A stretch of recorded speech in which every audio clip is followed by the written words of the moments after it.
Welcome to my channel. Today I want to talk to you about a difficult situation the Pittsburgh Steelers find themselves in with quarterback Mitch Trubisky. How will this affect his season and future as a team? Subscribe to our channel for the latest news and analysis on this hot topic in the world of American football. The Steelers will have a difficult decision on their hands when it comes to Mitch Trubisky and the Steelers' backup quarterback spot. The Pittsburgh Steelers are at the point in the NFL offseason where evaluating their own roster is priority number one. That would mean not just their pending free agents, but also players who they might want to cut/release due to salary cap reasons. One name which has been tossed around a lot since the season ended was once starting quarterback, now backup quarterback, Mitch Trubisky. Trubisky is due to make $8 million in 2023, and count over $10 million towards the team's salary cap next season. A lot of money for a backup quarterback, but after a season where Kenny Pickett was out of the lineup more than once with the NFL's concussion protocol, there is a lot of value in the backup signal caller. With Trubisky under contract, most fans would assume he is preparing himself for backup duty, again, in 2023. But it might not be this simple. Not only do the Steelers have to decide if they want to pay Trubisky that much, but also if Trubisky wants to remain in Pittsburgh as nothing more than the primary backup quarterback. This per Jerry Dulac of the Pittsburgh Post-Gazette.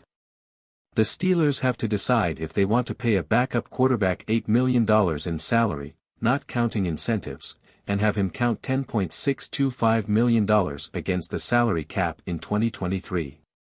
That would make Trubisky, 28, among the highest-paid backups in the league, if not the highest. And Trubisky has to decide if he wants to forget the disappointment and discontent of what happened in 2022 and accept what would be the highest single-season payday of his 7-year career.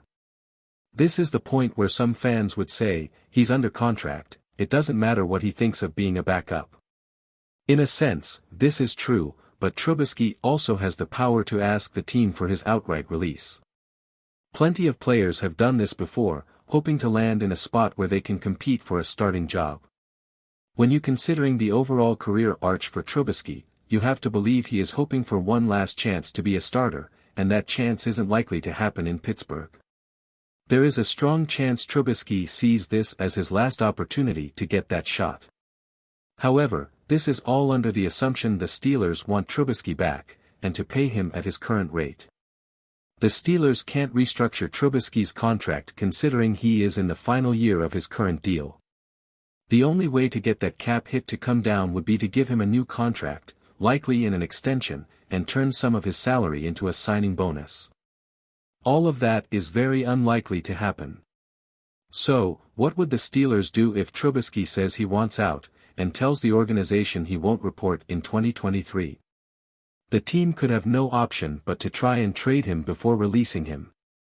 If that does happen, Dulac already has a name which the Steelers were interested in last offseason before signing Trubisky on the first day of the legal tampering period. If the situation with Trubisky changes, the Steelers would have to find a capable backup with starting experience for Pickett. And a possibility is former Cleveland Browns quarterback Jacoby Brissett, whom the Steelers considered last year before signing Trubisky. Brissett is familiar with the Steelers' system because he played at North Carolina State, 2013 to 2015, when Matt Canada was the offensive coordinator there. Also, Steelers running backs coach Eddie Fokker and receivers coach Frisman Jackson were members of that staff. Brissett, who signed a one-year, $4.65 million deal with the Browns last season, started 11 games while Deshaun Watson served a suspension. What this all boils down to is the Steelers and Trubisky will have to all be on the same page and on board with not just the role on the team, but the pay at which Trubisky is receiving. It seems like a smart move to keep Trubisky, but these waters are anything but clear.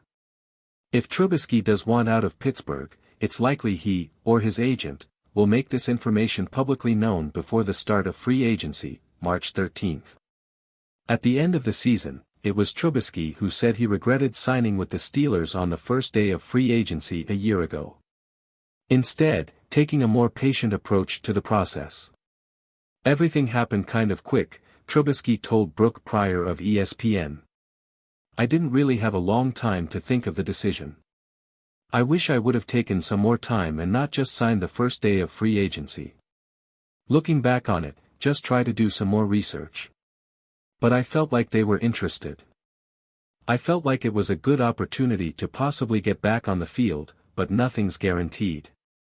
Will Trubisky be back with the Steelers in 2023? There are a lot of moving parts, and nothing seems to be determined at this juncture of the offseason. Be sure to stay tuned to BTSC for the latest news and notes surrounding the Steelers as they prepare for the rest of the NFL offseason. Thanks for listening. We're excited to explore this situation and bring you the latest information. Don't miss out on any details and subscribe to our channel today. See you next time.